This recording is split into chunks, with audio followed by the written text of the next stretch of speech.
जयन्ते मंगलाकाले। बंधुओं नमस्कार। तो कुंभ राशि वालों, कैसे हैं आप लोग? उम्मीद करते हैं माता रानी की कृपा और आशीर्वाद से अच्छे ही होंगे। बंधुओं, आज का यह कार्यक्रम बहुत ही खास है। खास इसलिए है क्योंकि आपकी ही राशि में, कुंभ राशि में, लगन में बैठे हुए हैं तीन बड़े ग्रह, सूर्य, शनि और बुध। यानी कि ग्रहों के जो ग्रह मंडल है, ग्रह माला है, उसके राजकुमार हैं बुध। लेकिन बुध कोई साधारण ग्रह नहीं है। बुध आपके जीवन के उस पहलू को प्रभावित करते हैं जो कि आपके जीवन के लिए बेहद महत्वपूर्ण है, आपकी वाणी। आपकी वाणी से ही तो संसार चल रहा है। कौन आपका मित्र है, कौन आपका शत्रु है, यह निर्धारित होता है आपकी वाणी से। अगर वाणी खराब हो जाएगी तो मित्र शत्रु बनते देर नहीं लगेगी, और वाणी यदि मधुर है तो शत्रु भी मित्र बन जाते हैं। तो बुध का यह जो गोचर है, जो 11 तारीख को हुआ है, आपकी ही राशि में हुआ है, इसके आपके ऊपर क्या प्रभाव पड़ने वाली है और कब तक रहेगा यह गोचर, कैसे यह आपको प्रभावित कर रहा है, क्या कोई नकारात्मकता है, क्या कोई सावधानी है जो आप बरत सकते हैं? क्योंकि यहाँ तो बुध देव हैं जो बैठे हैं सूर्य और शनि जैसे महाशक्तिशाली ग्रहों के साथ, और इधर शुक्र देव बैठे हैं उच्च के होकर राहु के साथ। तो अब समझिए कि बुध वाणी के, व्यापार के, बुद्धि के देवता हैं जो शनि के साथ बैठे हैं, और शनि जहां भी बैठते हैं थोड़ा बहुत तो नकारात्मकता लेकर आते ही आते हैं। बेशक आपके लगन में बैठे हैं तब भी कहीं ना कहीं आपके लिए नकारात्मक तो रहेंगे ही रहेंगे।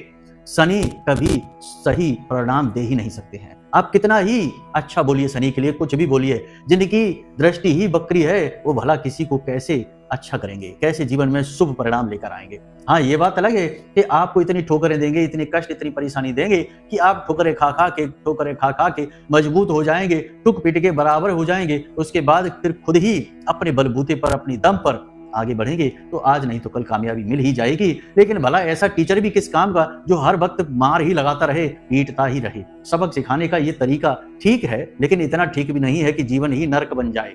कुंभ राशि वालों, हम जानते हैं कि आपके ऊपर क्या बीत रही है। आप लोगों ने बरसों से कामयाबी नहीं देखी है, सुख के पल नहीं देखे हैं। जो खींचतान जीवन में मची है, चाहे फिर पैसे की हो, रिश्ते नातों की हो, मन की हो, तन की हो, धन की हो, जो बर्बादी मची है, वह सब कुछ ये शनिदेव की ही देन है। एक तो 7.5 का प्रभाव चल रहा है, दूसरा ये शनिदेव आपकी ही राशि के स्वामी भी बने बैठे हैं। तो कई तरफ से शनिदेव ने आपको घेर रखा है। सबसे बड़ी बात यह है कि अब शनिदेव के साथ में बुध भी बैठ गए हैं। बुध कौन है? वाणी है, व्यापार है। अब व्यापार प्रभावित करेंगे, आपकी वाणी प्रभावित करेंगे, और आपकी बुद्धि को भी भ्रमित करेंगे। और बुद्धि भ्रमित होना मतलब यहाँ शुक्र के साथ बैठे हैं राहु देव। और शुक्र कौन है? आपका व्यापार, आपकी घर गृहस्थी, आपका सुख, आपके मन का चैन, आपकी जो ओवरऑल पर्सनैलिटी है, वो सब जो उसकी खूबसूरती है, वह शुक्र है। तो अब ये सारी चीजें, कहीं ऐसा तो नहीं कि गड़बड़ हो जाए यहाँ से, यानी लग्न से शुरू हो, बुद्धि हो भ्रमित, और यहाँ इसका प्रभाव शुक्र पर पड़ जाए तो आपका व्यापार चौपट हो जाए, आपका पैसा आपसे चला जाए, छिन जाए, और आपकी घर गृहस्थी में भी आग लग जाए। तो ऐसा तो नहीं होगा। तो देखते हैं कि ये जो ग्रहों के जो कॉम्बिनेशन बने हैं, ये कैसे परिणाम आपको देंगे, पहली चीज। दूसरी चीज कि कितने पॉजिटिव, कितने नेगेटिव। अगर नेगेटिव हैं तो नेगेटिव से बचने का उपाय है क्या कोई? कौन सा ऐसा उपाय है जो अभी आप कर सकते हैं? हम आपको एक ऐसा महाशक्तिशाली उपाय बताएंगे बंधुओं कि जिसे आपको आज, अभी जब आप इस कार्यक्रम को सुन रहे हैं तो आज से ही शुरू कर देना है। थोड़ा लेट हो गया कार्यक्रम हमारा आने में, लेकिन हम आपको बता रहे हैं कि आज से ही शुरू कर देना। और ये जो बुध हैं, ये 27 तारीख को पहुंच जाएंगे कहाँ? मीन राशि में, आपके धन के भाव में, परिवार के भाव में, शुक्र के साथ, राहु के साथ बैठ जाएंगे। तब तो और भी भयंकर बेड़ा गर्क ही हो जाएगा। अगर जरा भी नकारात्मकता जीवन में आ गई तो व्यापार भी गया, परिवार भी गया, धन भी गया, अब बचा ही क्या। वैसे भी कोई कम आफत नहीं है आपके जीवन में अभी, जो अब और आप झटके परेशानियां सह सके। बंधु, हम बिल्कुल हमदर्दी के साथ ग्रहों का अध्ययन करके और इनके वास्तविक स्वरूप को आपको दिखाने जा रहे हैं।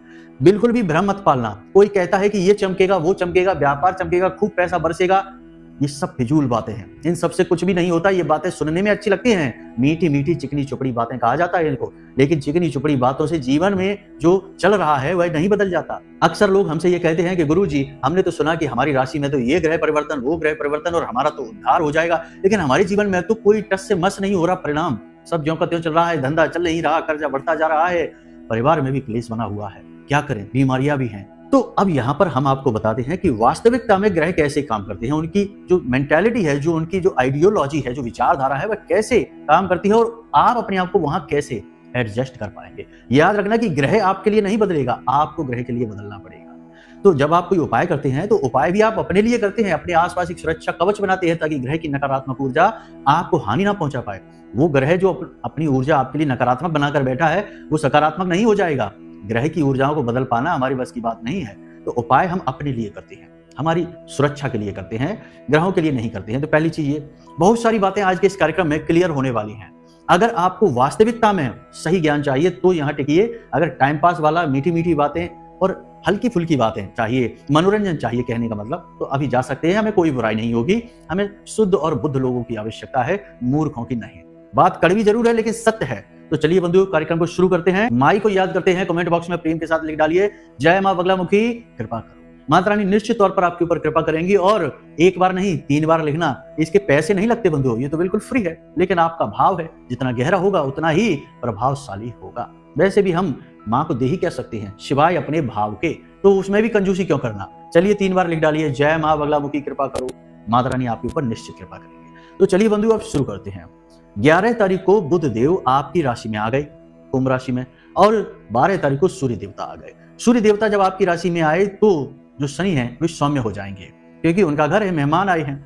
बुध देव जब आपकी राशि में आए तो शनि देव उनसे सौम्य नहीं होंगे, क्योंकि बुध एक बालक है, बालक के लिए सौम्य नहीं होंगे, ना ही बालक से उनका कोई नाता है। नाता तो सूर्य के साथ है, पिता हैं, तो नाता जो है उसका लिहाज होगा। प्रभाव आपके ऊपर क्या रहेगा इसे आप ध्यान से समझिए। जब से सूर्य देवता और बुध देवता आपकी राशि में आए हैं, आपके दिमाग में और आपके आसपास के वातावरण में 2-3 तरीके के परिवर्तन होने शुरू हुए हैं। जरा बारीकी से ध्यान से समझना।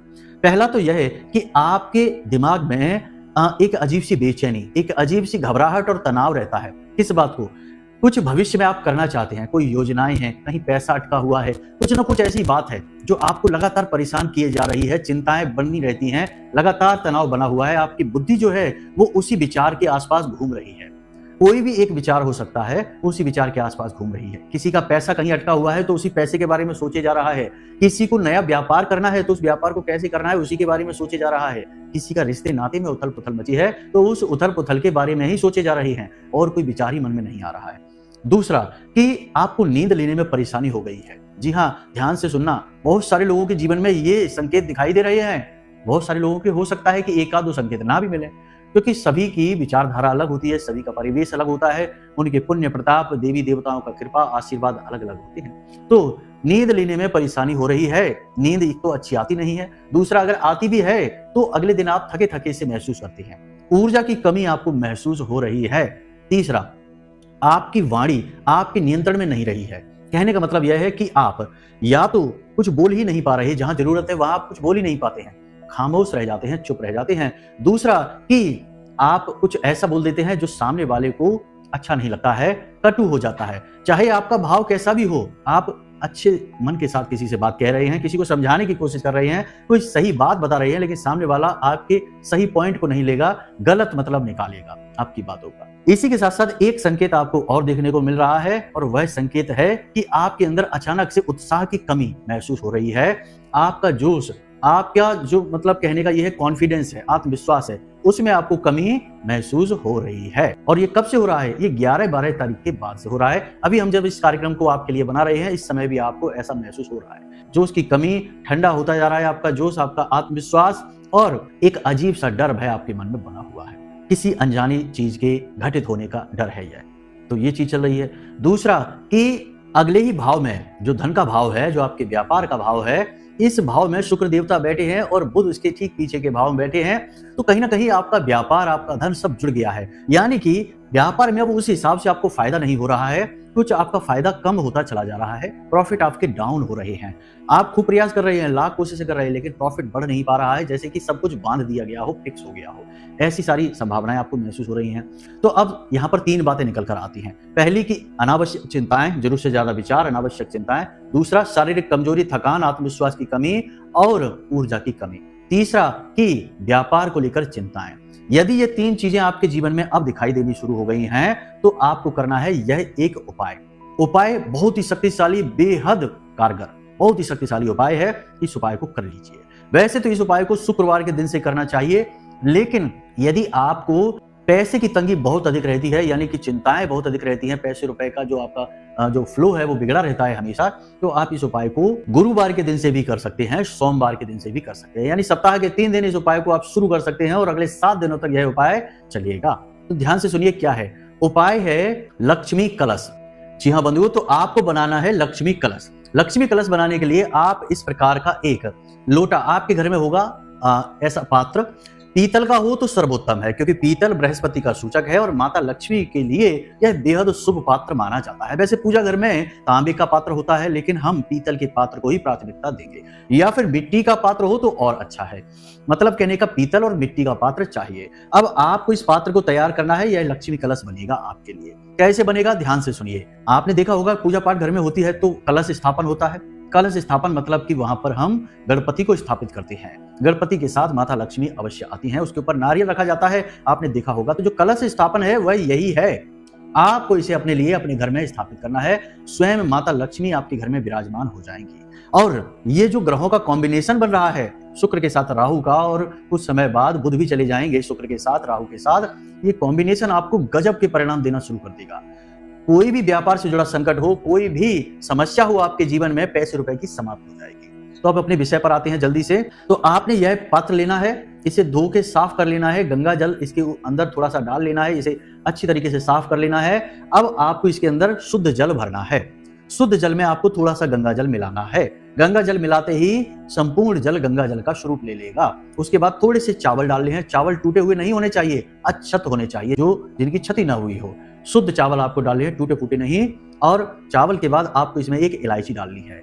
इलायची के बाद आपको इसमें एक लौंग का जोड़ा डालना है। एक सिक्का डालना है। चांदी का सिक्का हो तो अत्युत्तम है, और नहीं है तो कोई बात नहीं है, आप 10 रुपए 5 रुपए का एक सिक्का आप डाल सकते हैं। तो एक सिक्का आपने डाला। उसके बाद आपको इसमें तुलसी मैया से एक पत्ती लेकर आनी है, डालनी है। और तुलसी माता की जो जड़ है, यानी कि जड़ के पास जो मिट्टी है, वहां से थोड़ी सी मिट्टी लेकर आनी है और वो इसमें डालनी है। और हल्दी डालनी है। सामग्री थोड़ी ज्यादा हो गई है, लेकिन आप ध्यान से समझिए कि यहाँ हम सभी ग्रहों को साध रहे हैं और देवी देवताओं को भी प्रसन्न कर रहे हैं। तो ये सारी सामग्री आपने रखी।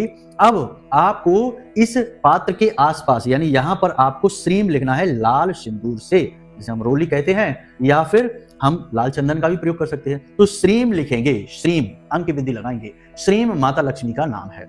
चारों तरफ इस पात्र के श्रीम लिखेंगे और बीच बीच में हल्दी से स्वास्तिक भी बना लेंगे। तो अब 4 श्रीम लिख गए और 8 स्वास्तिक बन गए। स्वास्तिक बृहस्पति और श्रीम यानी कि माता लक्ष्मी, यानी बृहस्पति भी नारायण का ही स्वरूप है। तो इस प्रकार आपने ये पात्र तैयार कर लिया, संपूर्ण सामग्री भर के। अब आपको इसके ऊपर ढक्कन रखना है। पीतल का ही ढक्कन हो तो अति उत्तम है। ढक्कन रखा, उसके ऊपर आपने थोड़ा सा अन्न रखा, यानी गेहूं रख लें या चावल रख लें, और उसके ऊपर आपको दीपक जलाना है। धन की आवश्यकता बहुत अधिक है तो चावल रखें, उसके ऊपर आपको एक दीपक जलाना है। अब रोज आपको रात्रि के समय यह दीपक जलाना है और इसे वहीं रखा छोड़ देना है। सुबह जब आप सोकर जागे तो स्नान आदि करने के बाद इसमें जो जल है, इस जल को अपने दरवाजे पर सिंचित कर लें। और इसमें जो सिक्का है उससे आप अपने पूजा घर में रख लें अलग से। जैसे 10 रुपए 5 रुपए का सिक्का आपने किया है, तो रोज आप सिक्का डालेंगे एक एक करके, तो एक रकम बनेगी जिसे आप मंदिर के दान पात्र में डालकर आएंगे। तो जो सिक्का है उसे निकालकर अलग रख लें। अब अगले दिन इसे अच्छी तरीके से धो के, साफ करके, चमका के इसमें फिर से यही क्रिया करनी है। शुद्ध जल भरना है, गंगा जल डालना है, थोड़ी सी हल्दी, चावल, तुलसी की पत्ती, लौंग एक जोड़ा, इलायची एक हरी, और एक नया सिक्का। इस तरीके से आप डालें। यदि आपने चांदी का सिक्का लिया था तो उसे फिर से डाल सकते हैं, चलेगा। चांदी का सिक्का कोई दिक्कत नहीं है। चांदी चंद्रमा का सूचक है। सिक्का आप कोई भी डालें, सफेद रंग का सिक्का होना चाहिए, यह आप याद रखें। तो आपने फिर से इस कलश को तैयार किया और इसके ऊपर आपने गाय के घी का दीपक जला दिया। यानी कि सुबह के समय आप इस क्रिया को करेंगे, कलश को तैयार करेंगे, और रात्रि के समय इस पे दीपक आप जलाएंगे, और सुबह इस कलश से जल निकालकर सिंचित कर लेंगे अपने घर के मुख्य दरवाजे को। इतना कार्य आप करेंगे प्रतिदिन। रोज आपको यह क्रिया करनी है और 7 दिनों तक यह क्रिया चलेगी। 7 दिन की इस क्रिया में आपकी जो समस्याएं हमने बताई है ना, व्यापार को लेकर, पैसे को लेकर, रिश्ते नातों को लेकर, सारी समाप्त हो जाएंगी। ग्रहों का जो कॉम्बिनेशन बनता है उसमें पॉजिटिव नेगेटिव सारे परिणाम होते हैं। बस हमको उसके पॉजिटिव रिजल्ट मिलते रहे, नेगेटिव हमारे पास ना आए, इसके लिए हमें उपाय करने पड़ते हैं। यदि हम उपाय कर लें तो हमें पॉजिटिव रिजल्ट मिलते ही मिलते हैं गारंटी के साथ, और नहीं करते हैं तो नेगेटिव भी आएंगे। पैसा तो आएगा लेकिन खर्चा भी आएगा, व्यापार तो बढ़ेगा लेकिन बहुत सारी टेंशन, तनाव, परेशानियां भी आएंगी। एक सीमा पर जाकर आप व्यापार में पीछे हट जाएंगे, रोक ही देंगे व्यापार को कि आप सहन नहीं होता है। और पैसा खूब सारा आया और निकल भी गया तो क्या फायदा हुआ ऐसे पैसे का आने का? इससे तो ना ही आए तो सही है। पैसा आए तो रुकना भी चाहिए, आपका बैंक बैलेंस फुल होना चाहिए, आपकी तिजोरी भरनी चाहिए, तब तो पैसे का आना जैसा है, वरना तो कोई मतलब ही नहीं है। आया राम गया राम बना हुआ है। कहने का मतलब यह है कि प्रयास जो हैं उनके परिणाम भी हासिल हो, तब तो प्रयास का आनंद है, अन्यथा तो बिना प्रयास के ही जीवन ठीक है। तो बंधुओं, आज का यह कार्यक्रम आपके जीवन को एक नई दिशा देने के लिए हमने बनाया। ग्रहों के अनुसार बनाया। यदि आपको यह प्रयोग करना है तो सारी बातें हमने विस्तार से कार्यक्रम में बताई हैं, एक बार अच्छी तरह से देख लें और प्रतिदिन करना शुरू करें। और अच्छे परिणाम लाने के लिए आप इस प्रयोग को करते समय वहीं आसन बिछाकर बैठ जाएं और माता लक्ष्मी को याद करें और ओम नमो भगवते वासुदेवाय, इस मंत्र का 12 अक्षर मंत्र है, बहुत शक्तिशाली मंत्र है। इस मंत्र का जाप करते रहें। माला की जरूरत नहीं है, गिनती की जरूरत नहीं है, बस आप जाप करते रहें। गजब के परिणाम आपको प्राप्त होंगे। तुरंत अगले ही दिन से आपको पॉजिटिव एनर्जी महसूस होगी, गारंटी है हमारी। तो बंधु, आज का यह कार्यक्रम आपको कैसा लगा हमें कमेंट करके अवश्य बताना। यदि आपको कुंडली विश्लेषण करानी है या विशेष सलाह और मार्गदर्शन हमसे चाहिए तो वीडियो में नंबर दे रखे हैं, इन पर फोन करिए और तुरंत जानकारी हासिल करिए। इसी के साथ साथ आज के इस कार्यक्रम को यही समाप्त करते हैं। हमेशा हंसते रहिए, मुस्कुराते रहिए, सकारात्मक रहिए और माता रानी पर अपनी आस्था और विश्वास बनाकर रखिए, क्योंकि आपका उद्धार तो वहीं से होना है। तो प्रेम से बोलिए जय माई की, जय मां बगलामुखी। माता रानी आपका कल्याण करेंगी। धन्यवाद।